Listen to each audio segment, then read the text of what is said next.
இந்த மாதிரி பேனில் எண்ணெய் ஹீட் ஆனதுக்கப்புறம் பிரியாணி ஸ்பைசஸ்னு சொல்கிற ஸ்பைசஸ்லாம் ஆட் பண்ணிக்கோங்க. இங்கே நாங்கள் வந்து கொஞ்சமாக தான் ஆட் பண்ணுறோம். வேணுங்கிறவங்க நிறைய ஆட் பண்ணிக்கலாம். பிரியாணி இலை, பட்டை, கிராம்பு, கல்பாசி, அனாச்சி முக்கு எல்லாமே ஆட் பண்ணியிருக்கோம். அதுக்கப்புறமா வெட்டி வச்சிருக்க பெரிய வெங்காயம், கருவேப்பிலை, அதுக்கப்புறம் ஆப்ஷனல் தான் பச்சை மிளகா. வேணும்னு ஆட் பண்ணிக்கலாம், இல்லைனா விட்டுறலாம். இந்த மாதிரி பெரிய வெங்காயத்தையும் கருவேப்பிலையும் போட்டு வதங்கினதுக்கப்புறமா இஞ்சி பூண்டு பேஸ்ட் நல்லா இடித்து ஆட் பண்ணிக்கோங்க. அது நல்லா வதங்கினதுக்கப்புறம் இஞ்சி பூண்டு பேஸ்ட்டையும் நல்லா இந்த மாதிரி வதக்கி விட்டுக்கோங்க. உரலில் இடித்து சேர்த்திங்கன்னா இன்னும் ரொம்ப சூப்பராக இருக்கும். இதுக்கப்புறமா இந்த மாதிரி வெட்டி வச்சிருக்கிற தக்காளி ஆட் பண்ணிக்கோங்க.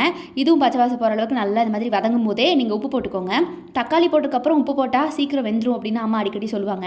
ஸோ நம்மளோட எல்லா ரெசிபி வீடியோஸ்லையும் இதை நான் அடிக்கடி சொல்லுவேன். இதுக்கப்புறம் இதை நல்லா வதங்கிட்டு இருக்கும் போதே அடுத்த பொருள் சேர்க்கறதுக்கு நம்ம என்ன பண்ணணும்னா, இந்த மாதிரி குக்கரில் வந்து பாசி பருப்பையும் உருளைக்கிழங்கையும் போட்டுக்கோங்க. உருளைக்கிழங்கு வெட்டி போட்டதுக்கப்புறமா நம்ம கொஞ்சோண்டு மஞ்சத்தூள் ஆட் பண்ணிவிட்டு அவ்வளோதான், 4 விசில் விட்டு எடுத்தால் போதுமானது.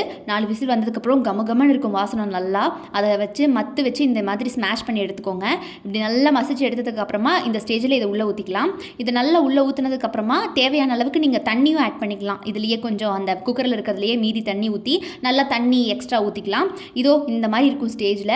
இப்போ நீங்கள் மறுபடியும் அந்த கொதி வரதுக்கு முன்னாடி என்ன பண்ணணும்னா, ஒரு மிக்ஸி ஜாரில் கொஞ்சோண்டு தேங்காய், சோம்பு, கசகசா, பச்சை மிளகா இந்த மாதிரி பொருள்லாம் போட்டு அரைச்சிட்டு கொஞ்சமாக இந்த மாதிரி பொட்டுக்கடலையும் கொஞ்சம் ஆட் பண்ணி அரைச்சிட்டு அதுக்கப்புறமா அதை இந்த மாதிரி ஸ்டேஜில் நீங்கள் உள்ளே ஊற்றிடணும். இது கொதி வரக்கு முன்னாடியே ஆட் பண்ணிடுங்க இந்த வெள்ளை பேஸ்ட்டை.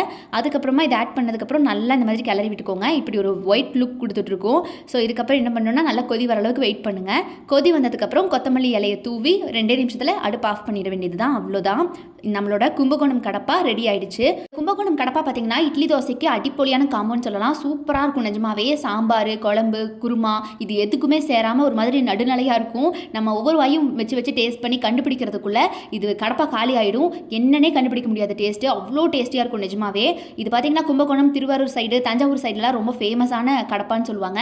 ஹோட்டலில் இதுதான் ஊற்றுவாங்க நீங்கள் இட்லி தோசைலாம் வாங்கினீங்கன்னா. அப்புறம் தள்ளுவண்டி கடையில் கூட பார்த்தீங்கன்னா இதுதான் ஊற்றுவாங்க. ரொம்ப நல்லாயிருக்கும் கைஸ். நிஜமாக ட்ரை பண்ணி பாருங்கள். இந்த ரெசிபி வீடியோ சேவ் பண்ணி வச்சுட்டு வீட்டில் எல்லாருக்குமே பிடிக்கும். ஸோ ட்ரை பண்ணி பார்த்துட்டு எப்படி இருந்துச்சு அப்படிங்கிறத மறக்காமல் என்கிட்ட சொல்லுங்கள். இது வர்த்து.